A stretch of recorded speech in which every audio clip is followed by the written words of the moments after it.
सामने 10,000 से ज्यादा राशन डीलर थे। ये इस मंत्रिमंडल के सबसे शक्तिशाली मंत्री उनके विद्याधर स्टेडियम में जाके उनकी बड़ी सभा के अंदर इतना बड़ा हार पहन कर आए, उनकी सारी समस्याओं के समाधान की बात करके आए और एक मुकुट पहन कर आए। मैं उनको कहूंगा कि उनको संज्ञान लेना चाहिए, कम से कम उनसे उनको बुलाकर बात कर लें।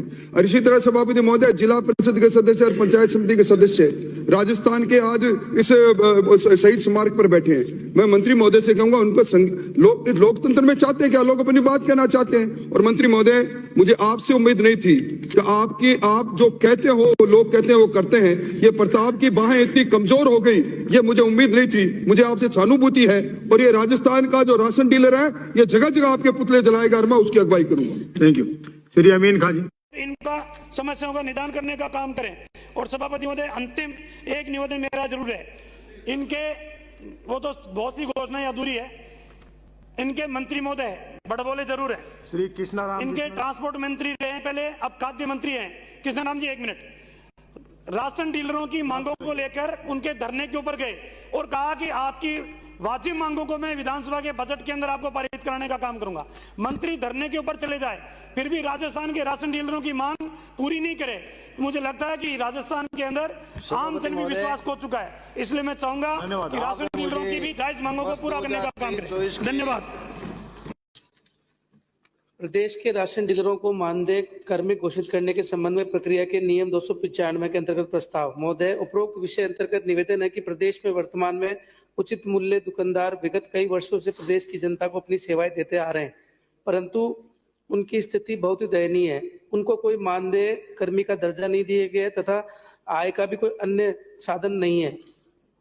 उक्त उचित मूल्य दुकानदारों की मांग है कि उन्हें Rajasthan contractual hiring to civil post rule 2022 के में नियमितीकरण कर सम्मिलित किया जाए। इसके अलावा माननीय मुख्यमंत्री महोदय द्वारा समीक्षा बैठक में लिए गए संवेदनशील निर्णय की पालना में 55 वर्ष से अधिक उम्र के उचित मूल्य दुकानदारों को स्वेच्छा से लाइसेंस ट्रांसफर की प्रक्रिया शुरू करने की मांग की है। इसके साथ ही केंद्र सरकार द्वारा भी इनका मानदेय बढ़ाने हेतु समय समय पर राज्य सरकार को अवगत कराया गया है, परंतु अभी तक कोई कार्रवाई नहीं हुई है। अतः इस विशेष उल्लेख के प्रस्ताव के माध्यम से मेरा खाद्य एवं नागरिक आपूर्ति मंत्री से निवेदन है कि प्रदेश के उचित मूल्य दुकानदारों की उपरोक्त मांगों पर गंभीरतापूर्वक विचार कर उन्हें राहत प्रदान करें। धन्यवाद। श्री हरेंद्र नेनामा। आपने राशन डीलरों को क्या दिया? राशन डीलर जिस प्रकार से आपने राशन डीलरों का कमीशन देके तो उसमें से कम किया। पोस्ट मशीन के 10 रुपए काटते हो और जो पहले सीजत मिलती थी तो सीजत भी आपने काटी। तो कम से कम राशन डीलरों के साथ में भी न्याय करें। और सिरोही जिले के अंदर जो आपने 2 रुपए की जगह 1 रुपए करने का किया था और उन डीलरों के जो बाकी रहे पूरे सिरोही जिले में बाकी है उनका 1 रुपए में देते पैसे 2 रुपए के खरीदे थे, उनके पैसे वापस दिलवाए जाए। और जिस पर हो गया है, इन अल्प आय वर्ग का लंबे समय तक शोषण हो रहा है। ये कोरोना के दौरान फ्रंट लाइन वर्कर भी रहे। पिछले काफी समय से ये अपनी मांगों जिसे मुख्यतः मानदेय हेतु संघर्ष रहते हैं। इन राशन डीलरों का विद्याधर नगर स्टेडियम में एक महासम्मेलन भी हुआ। उसे माननीय खाद्य मंत्री खाचरियावास जी ने आश्वासन दिया कि जो मानदेय आपके मन में है उससे भी अच्छा मानदेय लागू करवा करके रहूंगा। बड़ी पीड़ा का विषय है कि सरकार ने इस पर विचार तक नहीं किया और बजट में राशन डीलरों की पूर्णतया उपेक्षा की गई। इनकी जो प्रमुख मांगे हैं, मानदेय 30,000 रुपए से देने, 55 वर्ष आयु से अधिक हो जाने पर परिवार के किसी सदस्य को लाइसेंस ट्रांसफर करने की अनुमति देने, मृत्यु होने की स्थिति में आश्रित सदस्य का नाम पे करने और 2% प्रति क्विंटल छीजत कम मिलने की छूट देने की बात है। आश्चर्य तो तब है जबकि इन मांगों के लिए 13 मंत्री और 80 विधायकों ने इनकी मांगों का समर्थन किया है। फिर भी बजट में विचार न करना बहुत ही पीड़ादायक है।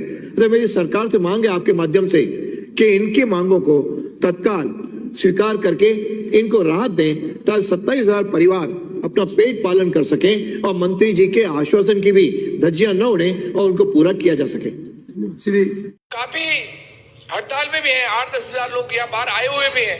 उनकी मांगों को भी आप लोग देखें, उनके बारे में भी चर्चा करें। उनको मानदेय अपन कैसे दे सकते हैं, उनको कमीशन कैसे दे सकते हैं, या अपन उनको परमानेंट 25-30 हजार रुपए जो भी तनख्वाह देकर उनके बारे में सोचकर, उनके बारे में भी आप सोचकर अगर आप करेंगे तो अच्छा होगा। एक एक पंचायती राज में का भुगतान भी एक बड़ा मामला है। आज पूरे राजस्थान भर से राशन डीलर आए हुए हैं, ये कह रहे हैं कि हमें मानदेय दिया जाए। सभापति महोदय, आजकल राशन की दुकानें छोटी छोटी हो गई, ये गड़बड़ी नहीं करे, इसके लिए सरकार इनका न्यूनतम मानदेय तो तय करे ही करे, ताकि इनका जीवन यापन हो सके। दूसरा मेरा निवेदन है सरकार से कि आज राशन डीलर है और अभी राशन डीलरों की जो बात हुई है, राशन डीलर को हम सब कोसते भी हैं और राशन डीलर किन परिस्थितियों में वो अपना काम कर रहे हैं, उनको सीजत तक नहीं मिलती है। तो मेरा आपसे निवेदन है कि उनको मानदेय दिया जाए और दूसरा बंगाल मॉडल की तरह उनको बंगाल मॉडल लागू किया जाए ताकि वो अपनी भी सही तरीके से अपना काम कर सके। इसी तरह 25,000 लोगों में मैं आया, माथा बुरी नहीं हो जाए वहां, और आके मैंने एक एक पॉइंट पे घोषणा की। वो ऑनलाइन आपने मेरा फीड कर रखा है, ऑनलाइन आप, क्योंकि सब रिकॉर्डिंग कर रहे थे तो उसमें तो छुपा छुपी है ही नहीं। मैंने जो मानदेय की घोषणा की, यही राजनीति करना बंद कर। मैंने कहा तुम्हारे मानदेय के लिए मैंने फाइल चला दी, तुम्हें पता है इस बात में। डिम्पल और कैलाश 2 जने मेरे पीछे पड़े हुए बहुत, आज भी मैंने उनको 2 बजे बुलाया। मैं चाहता हूं तुम्हें मानदेय मिल जाए, लेकिन मानदेय कहां से मिलेगा? फाइनेंस से। पूरा डिस्कस होगा, रास्ता निकलेगा, तो मानदेय मैं तो चाहता हूं तुम्हें मिल जाए। और वो फाइल, तुम्हें किसी को गलतफहमी हो तो वो फाइल भी देख लेना आके। मेरा नेचर छुपा छुपी का नहीं है, जो मैं अंदर करता हूं वही बाहर करता हूं, जो बाहर करता हूं वही अंदर करता हूं। और बीजेपी कांग्रेस से ऊपर उठकर जनता से बात करता हूं, तुम जानते हो ये मेरा नेचर। अब इसको मामले को ज्यादा तूल मत। ये कब दिया जाता है? डॉक्टर साहब तो शेर है, लेकिन शेर को कब बुलाते हैं? जब सब पस्त हो जाए, समझिए। तो ये इनको, ये तो सीनियर आदमी है, आंदोलन में कैसे करना, लड़ना, ये तो मुझे अपने घर बुलाएंगे, मैं आ जाऊंगा। लेकिन आप लोग सुन लो, इसको मुद्दा मत बनाओ, समझा रहा हूं। मैंने आपके लिए ये कहा है कि ये राशन कार्ड के लोग हमारे हैं, ये कहा ना जी। और यदि अपन कर देंगे तो ये मानेंगे अपना एहसान, ये तो कहा। तुम क्या समझते हो, राजनीति में 1 + 1 = 0 होता है, 1 + 1 = 2 होता है, 1 - 1 = 0 होता है।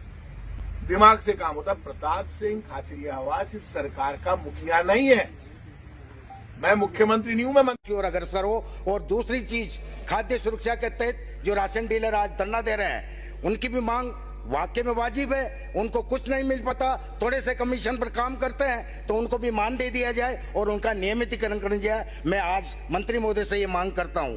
और आज मंत्री महोदय, मैं एक निवेदन करता हूं कि मेरे विधानसभा सभापति महोदय, विधानसभा के बाहर हजारों की तादाद में हमारे प्रदेश के जो राशन डीलर हैं, अपनी मांगों को लेके बार बार सरकार के दरवाजे पे और लोकतंत्र के सबसे बड़े मंदिर विधानसभा के बाहर दस्तक देते हैं, लेकिन उनकी एक नहीं सुन रही। जबकि कोरोना के अंदर लोगों तक अन्न पहुंचाने का काम भी यानी राशन डीलरों ने किया, तो क्यों न इसका स्थायीकरण किया जाए। इनके वेतन के अंदर भी लगभग 30,000 से भी अधिक बढ़ोतरी की जाए, जिससे अपना ये जीवन यापन आसानी से जी सके। राशन डीलरों के साथ आपकी मीटिंग हुई थी, राशन डीलर्स ने कल प्रदर्शन किया। राशन डीलर्स की काफी डिमांड्स हम लगभग मंजूर कर चुके हैं। किन डिमांड्स पर क्या दिक्कत है, आज मौसम खराब हो गया, वो भी बैठकर जो राशन डीलर्स आ गए उनसे बात कर लेंगे, समस्या का समाधान करेंगे। आप ये मानकर चलिए, हमारे मन में ऐसी कोई भावना नहीं कि जो बात करें वो पूरी नहीं हो। एक सिर्फ जो मानदेय का मामला है राशन डीलर्स का, वो मानदेय का मामला फाइनेंस में गया हुआ है, तो हम अलग अलग स्टेट में दिखवा रहे हैं। मैंने तो फाइल क्लियर करके भेज दी, अभी फाइनेंस डिपार्टमेंट करेगा। लेकिन ये तय है, मैंने इनसे कहा तुम और भी कोई शॉर्ट को फुल प्रूफ आपके पास फार्मूला है तो फार्मूला राशन डीलर्स बताएंगे, तो वो फार्मूला भी हम तो लागू कर देंगे, हमें तो कोई दिक्कत नहीं। बातचीत तो मेरी कल भी हुई है इनसे, काफी लोग मिलकर गए। आज भी ये लोग मेरे पास आए हुए, इन लोगों के फोन आए थे, तो अभी यदि बातचीत हुई तो अभी बातचीत करेंगे और जल्दी इनके लगभग ऑर्डर हम जारी करेंगे। अब जैसे एक मान लीजिए उदाहरण के लिए, मैंने एक ऑर्डर जारी किया, वो मैं निकलवाऊंगा, ऑर्डर जारी करवाना मेरी ड्यूटी। हमारे राशन, मान लीजिए हमने कहीं पे 500 क्विंटल राशन या 200 क्विंटल राशन छोड़ दिया, तो वो कहां छोड़ा हमने? राशन डीलर के दुकान पर या मकान पर। दूसरे दिन हमारा इंस्पेक्टर जाता है, तो भ्रष्टाचार भी तो खत्म होना चाहिए। और वो जाके कहता है, अरे भाई तेरे तो 2 क्विंटल कम है, आ रही है दुकान तेरी निलंबित। ये क्या है? हमने हमारा सरकारी गेहूं उसके घर पे छोड़ा है। आपकी जिम्मेदारी